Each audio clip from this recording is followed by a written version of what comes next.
आज नवरात्रि का चौथा दिन है। मैं व्रत हूं,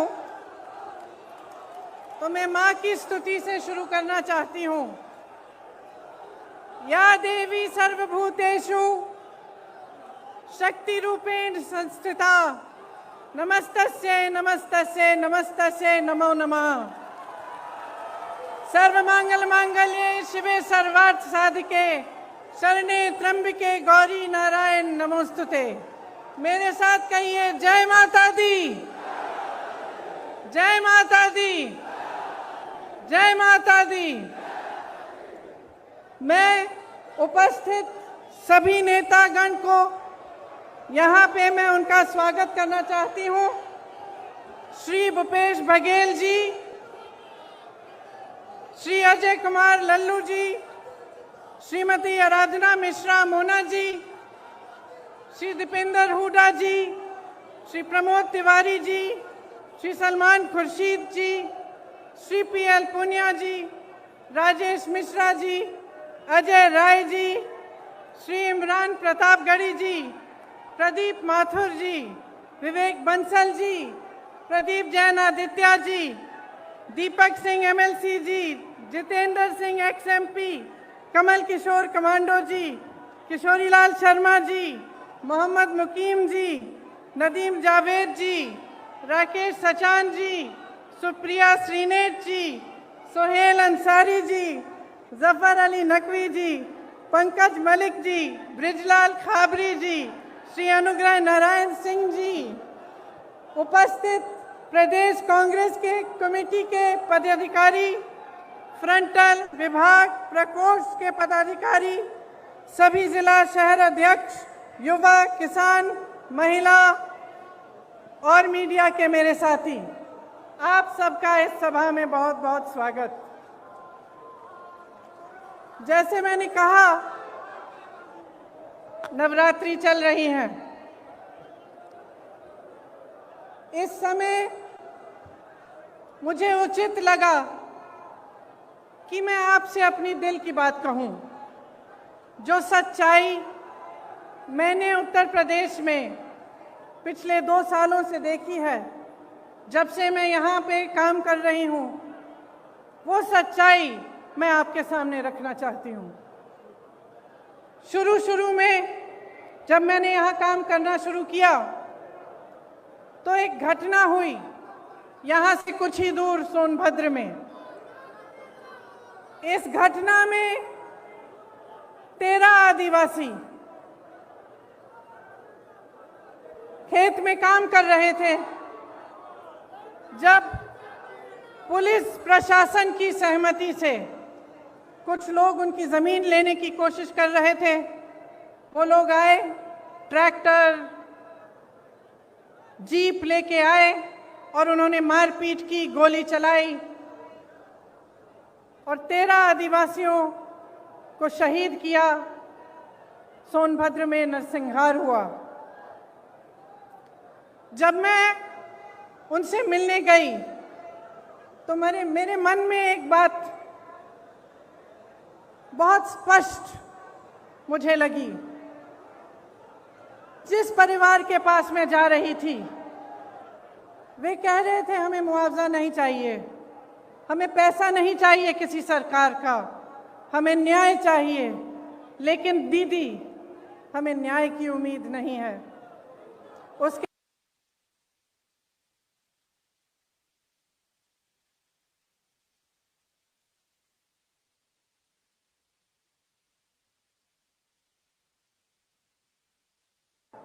उनके पिताजी ने मुझसे कहा कि उनको घर के बाहर निकालकर उन्हें पीटा गया था, उनके बच्चों को धमकाया गया था, उनकी 9 साल की एक पोती को धमकाया गया था, लेकिन उनको न्याय की कोई उम्मीद नहीं थी। वे सिर्फ न्याय चाहते थे, लेकिन न्याय की उम्मीद नहीं थी उन्हें। उन मामलों में भी भाजपा के एक पूर्व विधायक, भाजपा के एक प्रधान के बेटे, भाजपा के एक कार्यकर्ता, तीनों मामलों में वे इन्वॉल्व थे। उसके बाद कोरोना हुआ। कोरोना के समय जहां जहां से रिपोर्ट आई, वहां से वही रिपोर्ट आई कि जनता त्रस्त है, परेशान है और सरकार मदद के बजाय आक्रामक हो गई है। जो भी सुविधाएं थी, अगर कोई कहता था कि मेरे पास सुविधा नहीं है, मेरे पास ऑक्सीजन नहीं है, कोई अस्पताल ने कह दिया कि ऑक्सीजन खत्म हो रहा है, तो सरकार उन पर आक्रमण कर रही थी। उनको न्याय की उम्मीद नहीं थी, उनको ये उम्मीद नहीं थी कि ये सरकार संकट के समय उनकी मदद करेगी। उसके बाद हाथरस का हादसा हुआ, जिसमें आप सब ने देखा कि सरकार ने अपराधियों पर आक्रमण नहीं किया, सरकार ने अपराधियों को नहीं रोका, सरकार ने परिवार के सदस्यों को अपनी बेटी को की चिता जलाने से रोका। उनको ले भी नहीं गए साथ, पुलिस प्रशासन ने चिता जला दी। उस परिवार ने भी मुझे कहा कि दीदी हमको न्याय चाहिए, लेकिन न्याय की हम उम्मीद नहीं रख सकते। आज लखीमपुर खेरी में जो हुआ, पिछले हफ्ते से हम देख रहे हैं। इस देश के गृह राज्य मंत्री के बेटे ने अपनी गाड़ी के नीचे, अपनी जीप के नीचे 6 किसानों को निर्ममता से कुचल दिया और सब परिवार, 6 के 6 परिवार ये कहते हैं कि हमें पैसे नहीं चाहिए, हमें मुआवजा नहीं चाहिए, हमें न्याय चाहिए। लेकिन हमें न्याय दिलवाने वाला इस सरकार में हमें नहीं दिख रहा है। आपने देखा कि सरकार पूरी तरह से उस मंत्री और उस मंत्री के बेटे के बचत में लगी रही। पुलिस और प्रशासन विपक्ष के नेताओं को रोकने में लगी थी। जब मैंने रात में वहां जाने की कोशिश की, तब हर सड़क पे पुलिस थी, मुझे रोकने की कोशिश की। तमाम पुलिस के घेरे थे, नाकाबंदियां थी। जो परिवार है, पीड़ित परिवार है, उनके घरों में उन्हें नजरबंद किया गया, लेकिन अपराधी को पकड़ने के लिए एक भी पुलिस वाला नहीं निकला। अपराधी के घर में उन्होंने निमंत्रण भेजा कि आप आकर हमसे बात करिए। आपने किसी भी देश में, दुनिया के किसी भी देश में या इस देश के इतिहास में आपने कभी ऐसा देखा है कि एक आदमी 6 किसानों को कुचल दे, 6 लोगों की हत्या कर दे और उसको पुलिस निमंत्रण दे रही है कि आइए हमसे बात करिए? आपने कहीं ये देखा है? बताइए। कभी भी इस देश और इस दुनिया के इतिहास में ऐसा नहीं हुआ होगा। यहाँ के मुख्यमंत्री मंच पे बैठे हुए उस मंत्री का बचाव कर रहे हैं जिसके बेटे ने ऐसा काम किया है। जो प्रधानमंत्री लखनऊ आ सकते थे प्रदर्शन को देखने के लिए, उत्तर प्रदेश के प्रदर्शन को देखने के लिए, आजादी के प्रदर्शन को देखने के लिए, वो 2 घंटे की दूरी पर लखीमपुर खेरी नहीं जा सकते थे उन किसानों के हाथ पकड़ने के लिए, उनके आंसू पोंछने के लिए। ये आजादी किसने दी? जिस आजादी का महोत्सव मना रहे हैं, अमृत उत्सव मना रहे हैं, ये आजादी हमें किसने दी है? ये आजादी हमें किसानों ने दी है, किसान के बेटे ने दी है। इस देश को किसान ने सींचा है। किसान का बेटा हमारी सीमाओं पर खड़ा है आज भी। ये किसान के बेटे हैं जो हमारी सुरक्षा कर रहे हैं, हमारी सीमाओं पे इस देश की आजादी को निर्भर रख रहे हैं। ये देश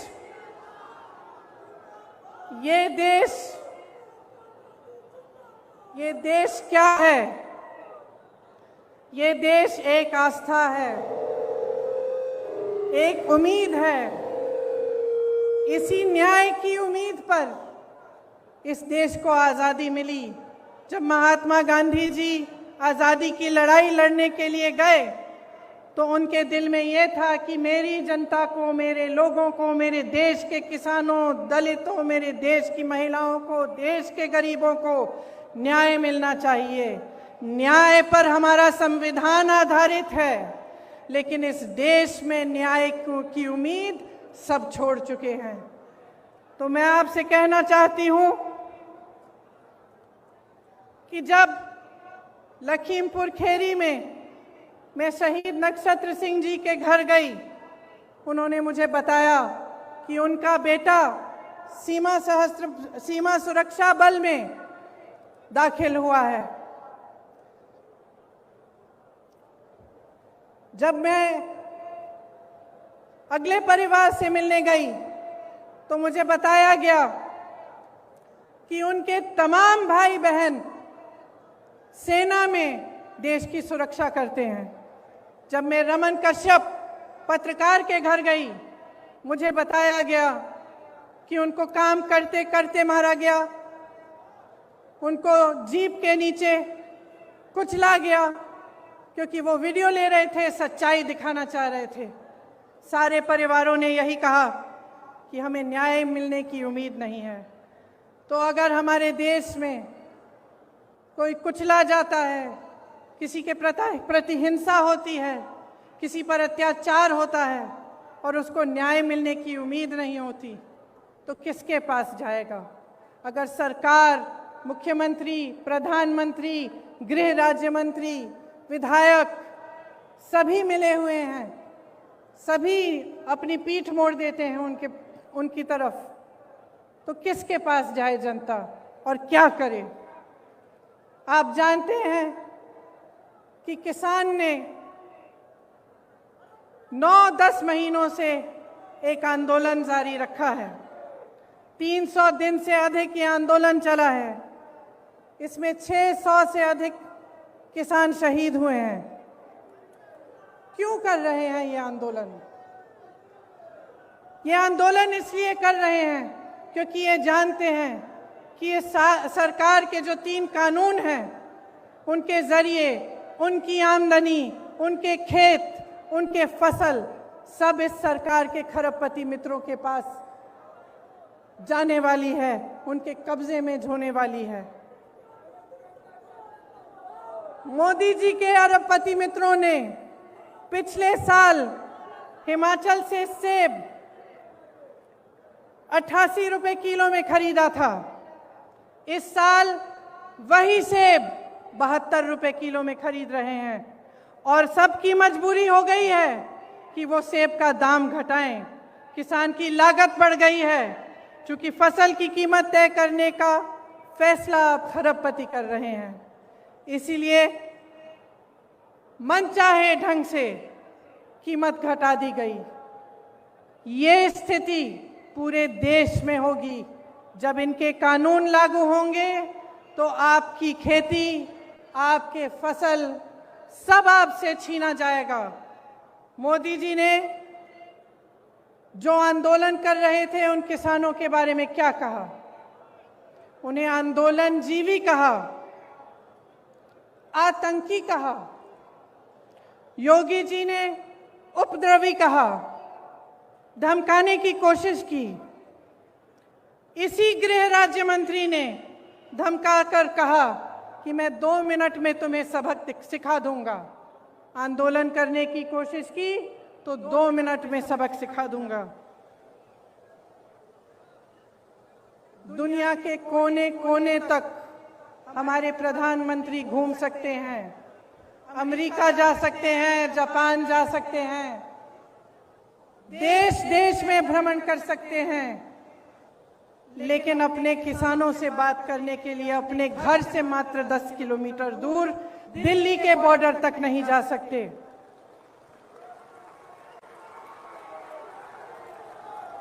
अपने आप को गंगा पुत्र कहने वाले हमारे प्रधानमंत्री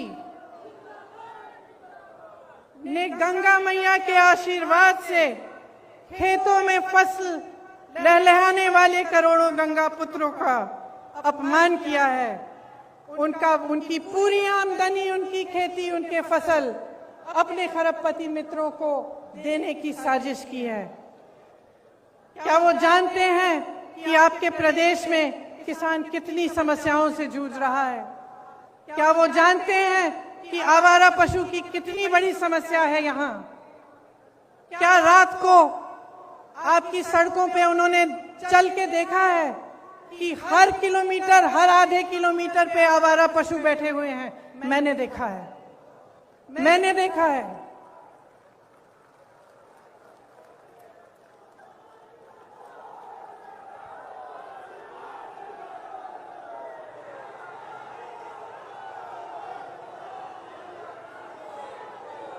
किसानों की बिजली के दाम 3 बार बढ़ा चुके हैं। क्या नरेंद्र मोदी जी ने देखा है कि आपको कितने बड़े बड़े बिल मिल रहे हैं? कि जब आपको बिजली नहीं मिल रही है फिर भी आपको बिजली के बिल मिल रहे हैं। क्या प्रधानमंत्री जी ने देखा है, कुछ कहा है इसके बारे में? प्रदेश का हर परिवार त्रस्त है, दुखी है।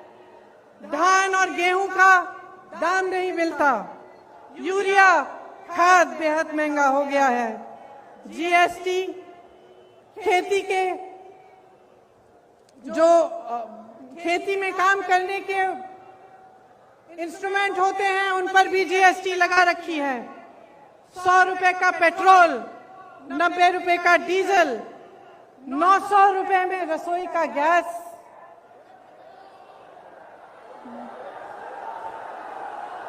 एक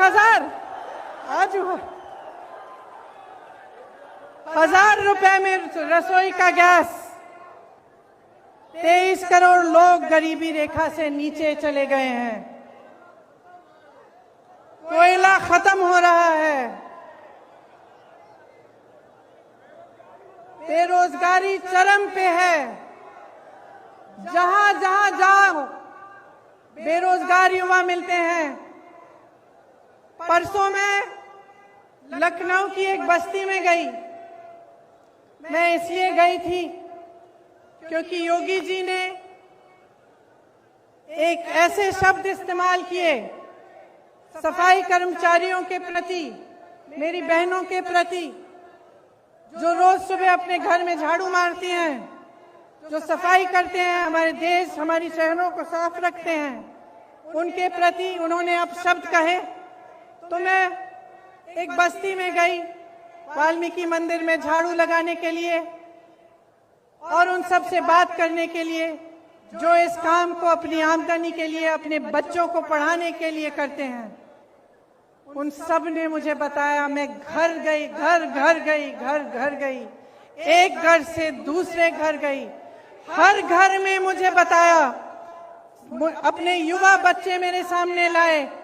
किसी ने एमए किया था, किसी ने बीए किया था, किसी ने आईटीआई किया था, किसी के पास नौकरी नहीं थी, किसी एक का रोजगार नहीं था। और जो रोजगार कर रहे थे, जो सफाई कर्मचारी थे, उनका वेतन महीनों से नहीं बढ़ाया गया था। दुखी है जनता, त्रस्त है, नाराज भी है और नाराज होना चाहिए, क्योंकि जिस समय आप इन परेशानियों से गुजर रहे हैं, आप संघर्ष कर रहे हैं, उसी समय प्रधानमंत्री जी के खरबपति मित्र करोड़ों रुपए कमा रहे हैं। 1000 करोड़ रुपए से ज्यादा दिन में कमाते हैं और आपकी आमदनी एकदम बंद है। कोरोना के समय तमाम छोटे बिजनेस, छोटे व्यापारी, तमाम लोगों को अपने काम बंद करने पड़े, अपनी दुकानें बंद करनी पड़ी, अपने व्यापार बंद करने पड़े। क्या सरकार ने कोई राहत दी? कोई राहत नहीं मिली।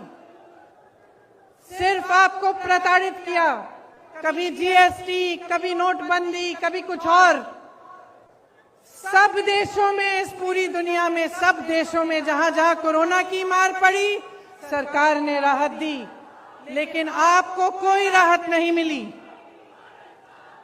देश के हवाई अड्डों, देश की रेलवे, तमाम पीएसयू इनके खरबपति मित्रों को सौंपी गई हैं। आपको मालूम नहीं होगा शायद, प्रधानमंत्री जी ने पिछले साल अपने लिए 2 हवाई जहाज खरीदे। आप बताइए कितने के हो सकते हैं ये हवाई जहाज? सब मालूम है, सब पता है। एक हवाई जहाज 8,000 करोड़ का था। 2 हवाई जहाज खरीदे कितने के? और इस देश की पूरी एयर इंडिया कितने में बेची? अपने खरबपति मित्रों को कितने में बेची? 18,000 करोड़ में बेची। 2 हवाई जहाज अपने लिए खरीदे 16,000 करोड़ के। इस देश की एयर इंडिया को 18,000 करोड़ के लिए अपने दोस्तों को बेच दी। देखिए, समझ लीजिए,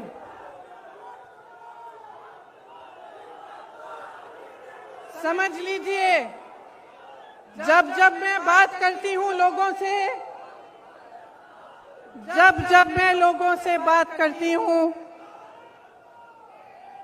एक बात उभरती है कि हाँ, कुछ हो नहीं रहा है, कमाई नहीं है, रोजगार नहीं है, किसान त्रस्त है, नदियों के पास रहने वाला निषाद त्रस्त है, दलित त्रस्त है, महिला त्रस्त है, सब त्रस्त है।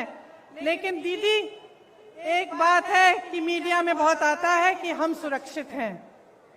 तो मैं पूछना चाहती हूं कि क्या आपको सच्चाई दिख नहीं रही है?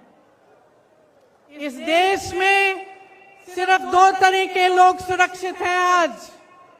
एक, जो भाजपा का सत्ताधारी नेता है वो, और दूसरा जो उसका खरबपति मित्र है।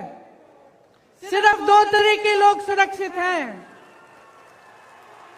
इस देश में कोई धर्म का व्यक्ति सुरक्षित नहीं है, किसी भी जाति का व्यक्ति सुरक्षित नहीं है। इस देश में ना मजदूर सुरक्षित है, ना मल्ला सुरक्षित है, ना निषाद सुरक्षित है, ना दलित सुरक्षित है, ना गरीब सुरक्षित है, ना अल्पसंख्यक सुरक्षित है, ना मेरी महिला बहनें सुरक्षित हैं। इस देश में सिर्फ प्रधानमंत्री, उनके मंत्रिमंडल के लोग, उनकी पार्टी के लोग जो सत्ता में हैं वो सुरक्षित हैं, और उनके जितने भी खरबपति अमीर मित्र हैं वो सुरक्षित हैं। इस बात को सही ढंग से पहचानिए। ये देश नष्ट हो रहा है,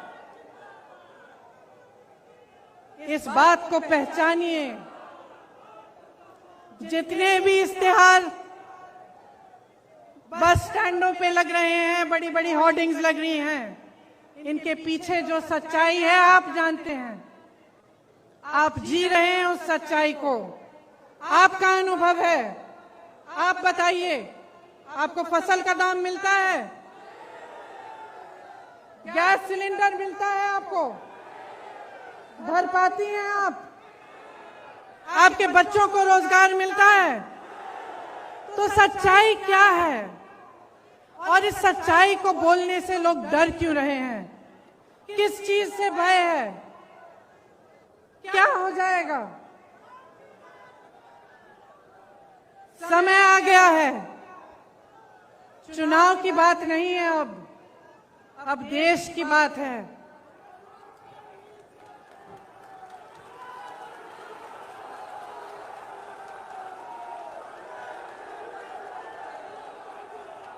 ये देश भाजपा के पदाधिकारियों, उनके मंत्रियों, उनके प्रधानमंत्रियों की जागीर नहीं है।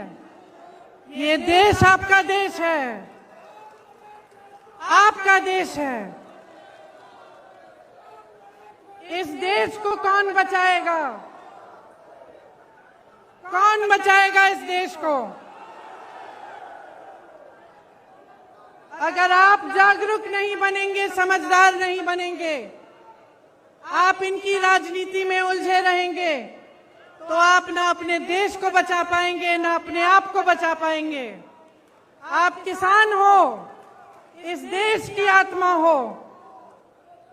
जितने भी मंच पे नेता बैठे हैं उनको आपने बनाया है, आपकी मेहनत ने बनाया है इस देश को।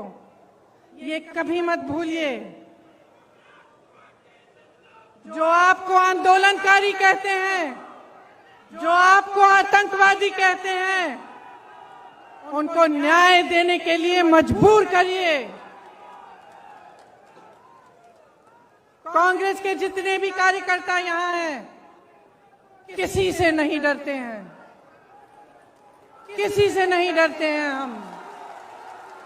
हमें जेल में डालिए, हमें मारिए, हमें कुछ भी कर लीजिए, हम लड़ते रहेंगे, लड़ते रहेंगे, लड़ते रहेंगे जब तक वो गृह राज्य मंत्री आपका इस्तीफा नहीं देगा। तब तक हम लड़ते रहेंगे, हम हिलेंगे नहीं, हम हटेंगे नहीं। हम कांग्रेस के कार्यकर्ता हैं। हमारी पार्टी ने इस देश की आजादी की लड़ाई लड़ी है। हमें कोई चुप नहीं कर सकता, हमें कोई रोक नहीं सकता। और जितने भी लोग मेरी बातों को सुन रहे हैं, चाहे आप यहां मौजूद हैं, चाहे आप टीवी पे देख रहे हैं, अपने अंतर्मन में झांकिए, अपने अंतर्मन में झांकिए और अपने आप से सिर्फ एक सवाल पूछिए, सिर्फ एक सवाल पूछिए कि जब से ये सरकार आई है, इन पिछले 7 सालों में क्या आपके जीवन में तरक्की आई है कि नहीं? क्या विकास आपके द्वार पे आया है कि नहीं? जो वचन आपसे किए थे वो निभाए गए हैं कि नहीं?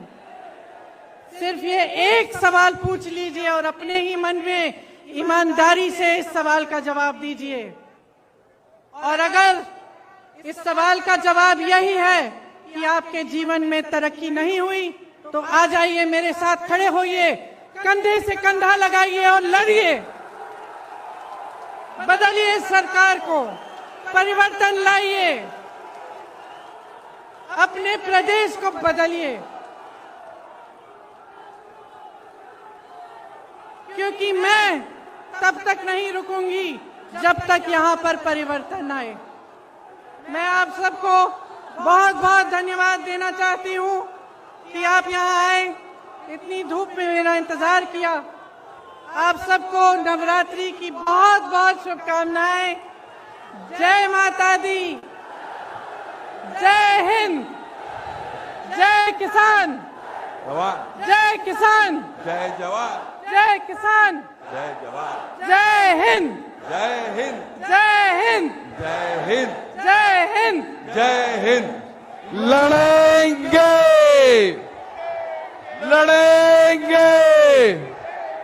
अब मैं इमरान प्रतापगढ़ी जी को आमंत्रित करता हूं, अपने लफ्ज के साथ जो है वो आभार प्रदर्शन करेंगे।